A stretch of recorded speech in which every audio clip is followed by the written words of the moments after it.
പാർലമെന്റിന്റെ വർഷകാല സമ്മേളനം അവസാനിക്കാൻ ദിവസങ്ങൾ മാത്രം ശേഷിക്കെ കേന്ദ്ര ആഭ്യന്തരമന്ത്രി അമിത് ഷായുടെ അസാന്നിധ്യത്തെ ചൊല്ലി സഭയിൽ അനിശ്ചിതത്വവും പ്രതിപക്ഷ പ്രതിഷേധവും കനക്കുന്നു.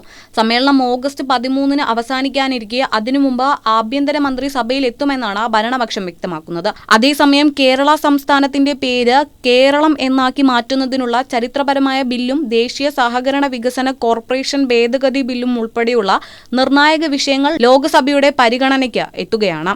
കേരളം എന്ന പേര് മാറ്റാൻ 2024 ജൂൺ 24-ന് സംസ്ഥാന നിയമസഭ പാസാക്കി അയച്ച പ്രമേയത്തിന് ഈ വർഷം ഫെബ്രുവരിയിൽ പ്രധാനമന്ത്രിയുടെ അധ്യക്ഷതയിൽ ചേർന്ന കേന്ദ്ര മന്ത്രിസഭാ യോഗം അംഗീകാരം നൽകിയിരുന്നു. ആഭ്യന്തര മന്ത്രാലയം തന്നെ നേരിട്ട് അവതരിപ്പിക്കേണ്ട ഈ ബില്ലുകളുടെ കാര്യത്തിൽ അമിത് ഷാ എത്തിയില്ലെങ്കിൽ സഹമന്ത്രിമാർ ചുമതല ഏറ്റെടുത്തേക്കും. വിദ്യാർത്ഥി പ്രക്ഷോഭങ്ങൾക്കെതിരെ ഉണ്ടായ പോലീസ് നടപടിയിൽ ആഭ്യന്തരമന്ത്രി നേരിട്ട് സഭയിൽ വിശദീകരണം നൽകണമെന്ന ആവശ്യത്തിൽ പ്രതിപക്ഷം ഉറച്ചു നിൽക്കുകയാണ്.